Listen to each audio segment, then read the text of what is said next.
So, today for the very first time, we're checking out the brand new minigames that our community DLC mod has to offer.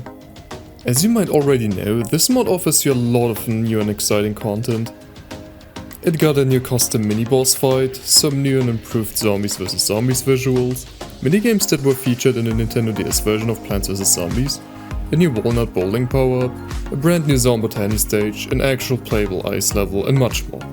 And in this video, we're going over all of the new minigames, so stay tuned for that. We begin nice and easy with everyone's favorite minigame, which bears the name of Gladiantuar's Revenge.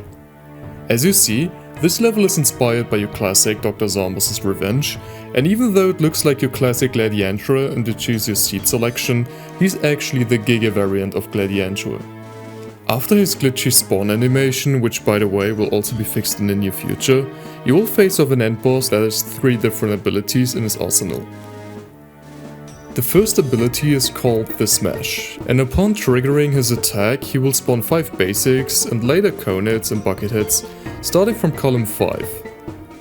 His second attack is called the Vase Breaker, and upon smashing his vase open, a random zombie will start spawning, also from column 5 again. This random zombie can be anything from a simple newspaper zombie to a whole gargantua. His last and also rarest attack is the so-called Bomb Throw. When reaching first dynamite, Giga Gladiantuar will blow your most front plant and all surrounding plants in a 3x3 area into ashes. As far as I know, the dynamite sprites are from the PvZ web version, but don't take my word for it. I found this map on the Plants vs Zombies wiki, and in case you'd like to know more about the origins of this map, I will leave a link to this map's article in the description below. It's unique in a sense that you're required to use flower pots in the middle row, and obviously, every tile after column 5 becomes unplantable. Because your entire board essentially is split in 2, plants that are really space efficient like Gatling Pea, Plasma Wood, Twin Sunflower or even Pumpkin become really good in this boss fight. The strategy I used for both of my runs was Gatling Pea Plasma Wood to inflict maximum damage to Giga Gladiantuar, and also remember that when you're playing on hard mode, all of your lawnmowers are gone, and Doomshroom will also kill most of your plants, which is a common mistake I've seen many players do. My advice would be to simply replace Doomshroom with Pickle Pepper for this fight, as it's excellent at clearing a whole smash wave away. Also, it's super important to keep spamming Pushrooms in your front. The last thing you want is Giga Gladiantuar bombing your Plasma Woods, or your Gatling Peas for that matter. Typically having wall plants like Fire Shroom and Pumpkin is also advised here. To make things not straight up impossible, you'll also be provided 2000 sun at the very beginning of the level, and please don't make the common mistake of overestimating your own sun and keep investing them into your sun production, as there won't be any sun falling from the sky during the entire fight. After destroying Giga Gladiantuar's armor, his health bar will start to show up, similar to Dr. Zombos, so you know exactly when he is about to die. Giga Gladiantuar and his helmet both have 6000 HP, meaning you need to do a combined damage of 12,000 to take this beast down. And yeah, Magnitude will be banned for this boss fight. What? You think I would just simply let you skip half of the boss fight with just the Magnitude? Yeah, nice try. We continue with the new, or I should rather say the old ice level minigame. The reason I call it old is because this minigame and all of these ones are and always were in the game files. The way you unlock this so-called hidden minigames page is pretty straightforward. You have to enable the so-called limbo page. There are many methods and approaches to unlock this hidden and unfinished feature within the game, but I won't go too deep into it in this video. However, in the original files, the ice level has been an unused level with strange properties as well. It's your first locked and loaded level, but there's no intro and no zombie ever spawns in here. Not to mention the creepy game over sound effect that starts to play after waiting for some time. As for the music choice, I went with a soundtrack called Freeze Zombied by Cotton Iglo, which is the same soundtrack you will hear in the background of this video right now. I will provide a YouTube link to his soundtrack in the description of this video, as well as the credits text file I will provide in the mod itself. Speaking of YouTube, we've also added a Flag Zombie Easter egg in this game to honor all of the content creators that have played a huge role in keeping this wonderful game alive over the years. By changing your in-game username to one of these names on the screen, you will be able to play the game with your favorite YouTuber displayed on your Flags army. As you can see, our developers have outdone themselves with the latest additions. New unused plants, a new map, and new frozen zombies on the field that remain trapped in ice indefinitely. Okay, technically they're frozen for 100,000 seconds, which means that if you wait for 27 hours, 46 minutes and 40 seconds exactly, they will be freed from the ice prison. The ice-trapped zombies at the start are inspired by the April Fool's joke of Plants vs Zombies, where they showed off this level as a joke prototype of the ice level. But fear not, my friends, I've got you covered with some expert advice on how to conquer this icy adventure. I will make sure you're fully equipped to face whatever comes your way. More specifically, with Potato Mine in your early game, which, if you want to earn yourself some extra style points, you can 2-for-1 a frozen zombie and a basic zombie with a well-timed Potato Mine placement. Place the Potato Mine too early and it will detonate on a frozen zombie only. Place it too late and the zombie might eat your Potato Mine before it ever has the chance to go off. But you'll also have access to Fire Pea Shooter, Plasma Pea Shooter as well as Chili Pepper, which are 3 unused plants that you normally can't access outside of this minigame. And especially with Icebox zombies, this will make for a very interesting ice and fire battle against the zombies. Speaking of which, the zombie spawn selection is quite interesting here. You'll find Zombonis, Icebox zombies as well as Yeti zombies, but for the sake of not creating an infinite money glitch, Yeti zombie will only spawn 1 diamond in this minigame. Also, be aware that Fire Pea will free those ice trap zombies. Plants vs Zombies has always been a beloved part of my gaming experience for years, and this new ice level has truly deserved its comeback.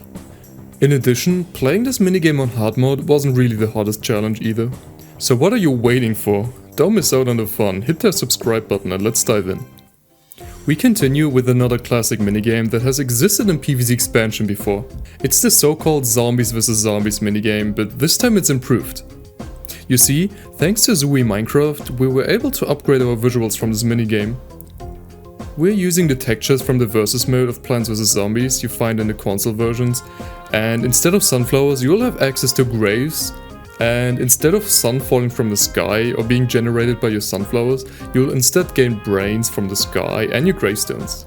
We even paid attention to the small details, like where the tooltip tells you that you normally don't have enough sun, now it tells you that you don't have enough brains. As for the playable zombies in this level, you'll have access to basic zombies, conehead zombies, buckethead zombies, football zombies, dancing zombies, as well as gargantuars. Which, by the way, will be the exact zombies that will also naturally spawn in this level. They will have the same cost, they also have an iZombie, and don't worry, dancing zombie as well as gargantua are both fully functional. Meaning gargantua will be able to smash unhypnotized zombies and dancing zombie will not dance to the opposite direction. In addition, unhypnotized gargantuars are now able to smash hypnotized zombies, including hypnotized gargantuars. I also added degeneration stages with gravestones, which was also used from the console versions of Plants vs Zombies. In this case, it's just a visual change and it won't impact your gameplay in any way whatsoever. Now, here are a few tips to beat this minigame, especially when playing on hard mode. Use a conehead followed by your basic zombie a bit behind him. The conehead zombie will act as a meat shield, while the basic zombie in combination with the conehead zombie will cause very high damage towards the football zombie, which makes for the most cost-effective solution here. The double eating speed will be more than enough to kill the entire football zombie, with only spending 125 brains. Also, when using dancing zombie, be sure to properly protect the main dancers, as I see many people letting the Michael Jackson zombie simply die. If you're a beginner and you can't keep dancing zombies alive, I would advise you not to use them too much. But when protected properly, dancing zombie can keep generating you enough value for the long time. I also need to mention that backup dancers are a worse version of basic zombies simply because of their slow speed. Because of this, it causes the dancing zombie to be very niche in this minigame, and especially with dancing zombie just being more expensive than gargantua. Speaking of gargantua, for only 300 sun you will get a very powerful lane clearer, but watch out. Gargantua's main weakness is to fight off a massive quantity of zombies, which you won't really notice on normal mode, but playing on hard mode, which doubles the spawn rate of all of your zombies, you will start really noticing it. In this case, simply using a buckethead in front of your gargantua as a meat shield to protect it, similar to walnut, will work fine here. In addition, use more than simply 2 columns of gravestones. I know this tip is quite obvious, but you'd be surprised on how many people I saw only using 2 columns of greystones for no clear reason. The last thing I advise you not to do is to use football zombies unless the lane has a lot of zombies in it. You see, the problem is that football zombies' speed is quite fast, and when there aren't a lot of zombies on your lane that kill your football zombie, you will essentially lose out on a lot of value by your football zombies running off screen faster than any other zombie. These are all of my tips and tricks in beating the zombies vs zombies minigames, and with that, we're switching over to the next minigame.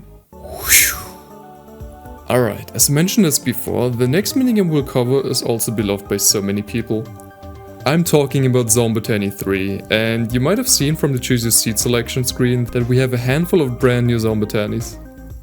As for the Zombotanies themselves, we face off pea shooter, walnut, repeater, snow pea, fire pea, potato mine, cherry bomb, sunflower, as well as chomper zombies. Which, by the way, are also all of the plants plus fire pea in the first world. And let me just go all over the new abilities. Sunflower zombie heals other surrounding zombies in a 3x3 area after doing a community poll on our server. Potato mine zombie has the same spawn weight as pea shooter zombie, and after some time he will start to employ his explosive head, which will also cause his speed to increase. Once coming in contact with a plant while being fully armed, it will instantly destroy both itself and your plant when coming in contact. Chomper zombie, similar to PvZ expansion, will swallow your plant whole, and he's also able to swallow multiple plants depending on how long he stays alive. Repeater zombie, cherry bomb zombie, as well as snow pea zombies all make a return from Plants vs Zombies expansion, and they're also quite self-explanatory in what they do. Repeater zombie shoots 2 peas at once, cherry bomb zombie is essentially if Jack-in-a-Box, explosion zombie and squash zombie had a baby, while snow pea zombie will freeze your plants that come into contact with the new snow pea projectile.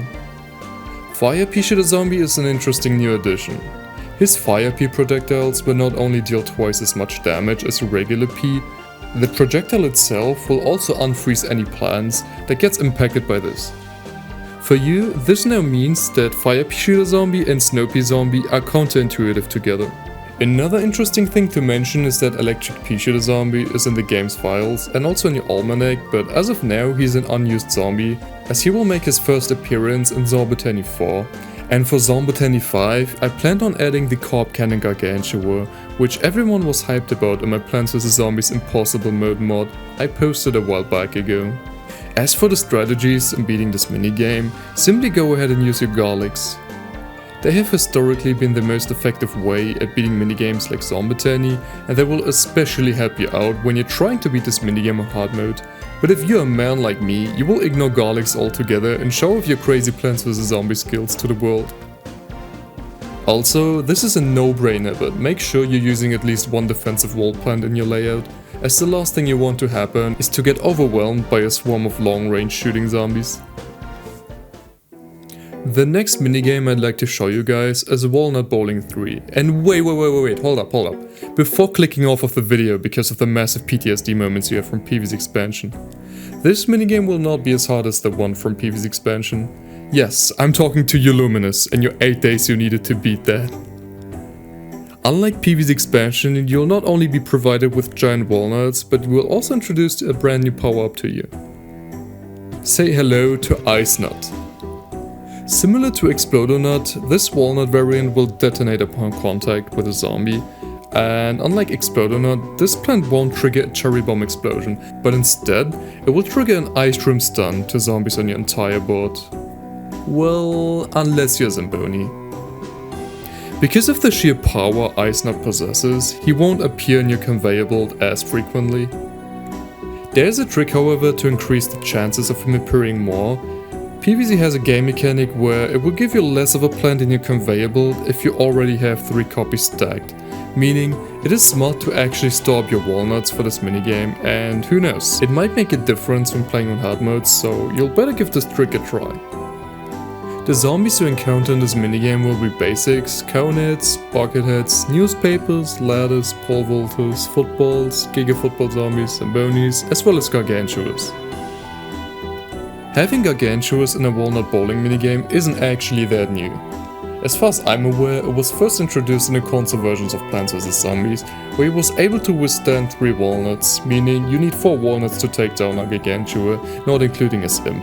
With Giga Football Zombies as well, you now have 2 insanely tanky zombies that can survive an entire Exploder Nut explosion, but unlike Exploder Nut, Giant Walnuts would still be able to one-shot every single zombie in this minigame. We continue with Seeing Stars. Yeah, nice pun, I know. This minigame is simply a twist on the already existing Seeing Stars minigames, but your entire lawn now is flooded, similar to the minigame Pool Party you find in PvZ expansion. Instead of star fruits, you'll have to use sea star fruits for this minigame. And to keep things interesting and not too boring, we will also introduce football zombies as well as Giga Football Zombies in here. And yes, I know, he normally isn't able to swim in this minigame, but we gave him a custom new swimming animation to keep things cool. Make sure to use Tango Kelp in this minigame and you should be golden. Otherwise, there really isn't too much to say here, so I'd say let's just move on to the next new minigame. For the last and final minigame in this video, we'll cover the so-called Bomb Altogether minigame, which was first featured in the Nintendo DS version of Plants vs Zombies. You have a bomb counter of 25 on your top left side of the screen, and by placing down an explosive plant, this counter will keep decrementing by 1. And once the counter reaches 0, you won't be able to place any other explosives down, so you'll be tested for your resource management and efficiency here. Also, this minigame's difficulty increases a lot when playing on hard mode. But I've easily beaten this minigame multiple times, and one time even with just 4 Doom Trims in total, because I had very bad luck on my conveyor build. Keep a note that Coffee Bean as well as Walnuts, similar to the original DS minigame, won't count towards your bomb counter, so you'll essentially be able to use as many as you get from a conveyor belt. And with that, this includes all of the extra new minigames the community DLC mod has to offer for you for the version 1.0. Thank you so much to BinPvZ, Booby, Zoe Minecraft, as well as EH for being our channel supporters with the YouTube membership program. I also want to thank everybody for reaching 52,000 subscribers on this channel. You guys are amazing. Thank you for every single like, comment, as well as share, and I guess I will see you on the next video. Take care.